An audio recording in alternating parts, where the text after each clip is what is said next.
Hello friends, welcome to random stocks. Random stocks पर आपका स्वागत है। देवीना मेहरा जो फर्स्ट ग्लोबल की को फाउंडर हैं, उनका इंटरव्यू देख रहा था। उनका एक बुक पब्लिश हुआ है और उसी के प्रचार में लगी हुई हैं और अलग अलग पॉडकास्ट में और टीवी चैनल्स पे इंटरव्यू दे रही हैं। वो कहती हैं मिड कैप्स और स्मॉल कैप्स का अब कोई भविष्य नहीं है, उसमें टिके रहना नुकसान का सौदा है। This was a very sweeping and generalized statement from Devina. ठीक है, उनके क्रेडेंशियल्स हैं, IIM अहमदाबाद से, she is the gold medalist, लेकिन इंटरव्यू में लग रहा था जैसे वो खुद को जस्टिफाई करने की कोशिश कर रही हैं। जुलाई में वो कहती हैं कि ट्वीट के माध्यम से हमने सबको बता दिया था कि स्मॉल और मिड कैप से अपने पोजीशन को लार्ज कैप्स में शिफ्ट कर लीजिए। और इस तरह के भविष्यवाणी या सलाह बहुत सारे स्टॉक ब्रोकर्स या स्टॉक एनालिस्ट का था, लेकिन मैं उनसे ही सवाल पूछना चाहता हूँ, क्या उनके पास कोई मिड कैप्स और स्मॉल कैप्स होल्डिंग में नहीं है? केवल पोर्टफोलियो में लार्ज कैप्स ही है? ये जितने भी कमेंटेटर्स हैं, स्टॉक ब्रोकर्स हैं, समय के हिसाब से अपने आर्गुमेंट्स को गढ़ते हैं और खुद को जस्टिफाई करने की कोशिश करते हैं, खुद के क्रेडेंशियल्स को बचाने की कोशिश करते हैं, प्रिजर्व करने की कोशिश करते हैं। देवीना मेहरा का ये इंटरव्यू और उनका ये वक्तव्य बहुत ही गलत समय पे आया है।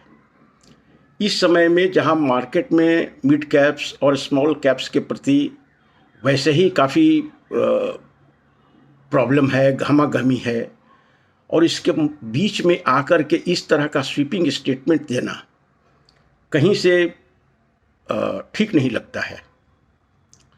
अब मालूम नहीं क्यों वो क्यों कह रही हैं। वैसे भी बता दूं, फर्स्ट ग्लोबल एक जो ब्रोकर फर्म है वो मंदी के लिए जानी जाती है दलाल स्ट्रीट में। शंकर शर्मा हो, उनके पति हैं, तो फर्स्ट ग्लोबल में बहुत पैसे उन्होंने बनाया है शॉर्टिंग के माध्यम से। उन्हें राकेश झुनझुनवाला और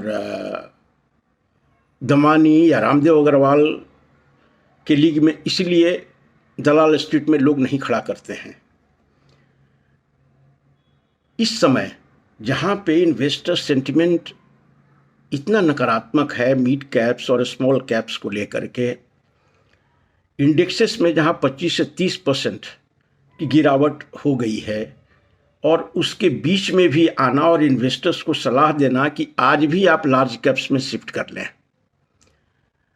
अब ये कहाँ तक जस्टिफाई हो सकता है, आप खुद समझें। शुरू में इन सब चीज़ों का कुछ मतलब था, लेकिन आज के इस केओस में, इस गहमागहमी में इस तरह का स्टेटमेंट देना गैर जिम्मेदाराना है, एब्सोल्युटली इरेस्पॉन्सिबल स्टेटमेंट। अब कुछ तर्क देते हैं कि मिड कैप्स और स्मॉल कैप्स में आखिर क्यों लोग जाते हैं। कुछ तो तर्क है, लोग पागल नहीं हैं कि यूं ही पैसे मिड कैप्स और स्मॉल कैप्स में लगा रहे हैं, क्योंकि आज के मिड कैप्स और स्मॉल कैप्स ही कभी लार्ज कैप्स बनेंगे, जिनका भी बिजनेस मॉडल सही होगा, जिनका परफॉर्मेंस सही होगा, जिनका मैनेजमेंट सही होगा। कभी रिलायंस भी मिड कैप्स हुआ करता होगा, कभी जो आज लार्ज कैप्स में जितने भी स्टॉक्स दे रहा है, ट्रेंट को देख लीजिए, एक छोटी सी कंपनी थी ट्रेंट, और आज वो निफ्टी में शामिल हो गई है। कभी ये बहुत छोटी सी कंपनी थी। तो क्या देवीना मेहरा कहना चाहती हैं कि उस समय ट्रेंट में इन्वेस्ट करना गलत था? उस समय जब रिलायंस एक मिड कैप या स्मॉल कैप्स थी, उस समय उसमें इन्वेस्टमेंट करना जस्टिफाइड नहीं था? नहीं। समय के हिसाब से आर्गुमेंट गढ़ना ठीक नहीं है। यदि मार्केट के टेक्सचर को, आज के स्टॉक मार्केट के फैब्रिक को देखें तो बहुत कुछ बदल गया है। मार्केट वही नहीं है जिसकी बात देवीना मेहरा कर रही हैं। मार्केट में इस तरह का रिटेल इन्वेस्टर्स का प्रेजेंस कभी नहीं था। अब ये ऐतिहासिक, हिस्टोरिक है। पहले के स्मॉल कैप्स, मिड कैप्स इस तरह से बिजनेस मॉडल वाले कंपनी नहीं रहते थे। कंपनी वही होते थे जिनका मैनेजमेंट उस तरह का सही नहीं था। लेकिन आजकल जो मिड कैप्स और स्मॉल कैप्स में शेयर हैं, उसमें बहुत सारे share in terms of management, in terms of business model, in terms of sector, in terms of performance, वो लार्ज कैप्स को बीट कर रहे हैं। तो ये इस तरह का स्वीपिंग स्टेटमेंट देना कहाँ तक जायज़ है? हमारे यहाँ, हमारे तरफ से तो बिल्कुल नाजायज़ है। खास करके उन इन्वेस्टर्स के प्रति जो कि मानसिक रूप से त्रस्त हैं और पीड़ित हैं, उन पे जले पे नमक लगाने जैसा ये काम है। It is simply incomprehensible for a matured person to talk like this. Mid caps और स्मॉल कैप्स क्योंकि मनी स्पिनर हैं, मल्टी बैगर यहीं बनने की क्षमता रखते हैं। अब आज यदि इतना लॉस के बाद कोई आदमी शिफ्ट कर लेता है लार्ज कैप में, सोच लीजिए रिलायंस में, तो उसकी रिकवरी की तो संभावना ही खत्म हो जाएगी। कैसे रिकवर करेंगे? जहाँ 50 और 60% का फॉल हो गया है, वहाँ पे रिलायंस से रिकवरी 10%, 15% का संभव है, नॉट मोर देन दैट। तो आज इन्वेस्टर्स को उस रिस्क के साथ रहना चाहिए कि ठीक है 10% का और फॉल होगा, लेकिन रिकवरी यही इन्हीं सब शेयरों में संभव है। आप बड़े शेयर में क्या कमा लेंगे बताइए? बजाज फाइनेंस जो आज टॉप पे टिका हुआ है, उसमें यदि शिफ्ट करते हैं तो क्या उससे लॉस की रिकवरी हो पाएगी? कभी भी असंभव है।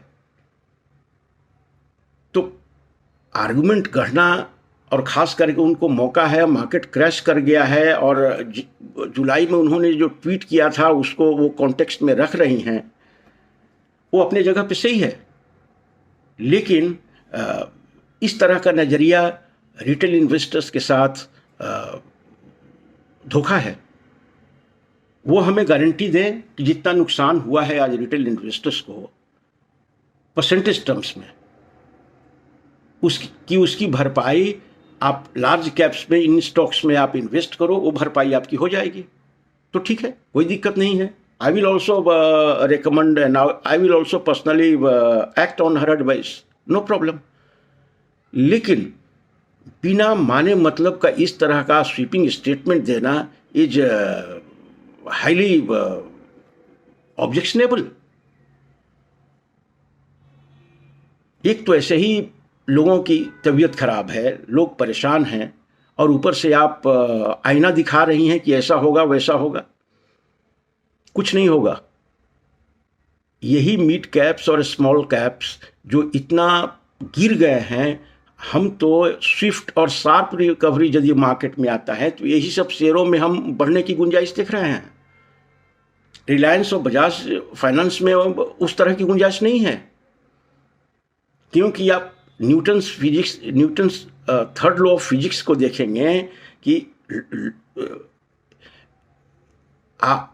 एक्शन के अगेंस्ट में प्रोपोर्शनेटली इक्वल फोर्स में ही बाउंस आता है। रिएक्शन वही फोर्स में होता है।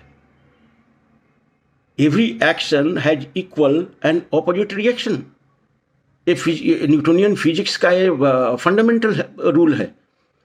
तो जो जितना गिरा है, समय लग सकता है, मैं मानता हूँ समय की कोई गारंटी नहीं है, लेकिन स्विफ्ट और शार्प रिकवरी यदि संभव है, उनके पैसों की रिटेल इन्वेस्टर्स के पैसों की भरपाई संभव है, तो यही मिड कैप्स और यही स्मॉल कैप से संभव है, और कहीं से बिल्कुल हो ही नहीं सकता है, अकल्पनीय है।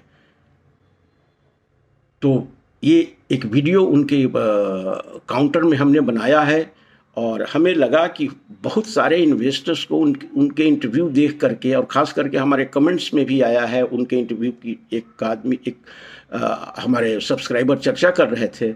मैं बोला आज एक वीडियो के माध्यम से ही उनके सवाल को आंसर किया जाए, क्योंकि ये बहुत सारे दोस्तों का सवाल होगा, उनका एक आइसोलेटेड सवाल नहीं है।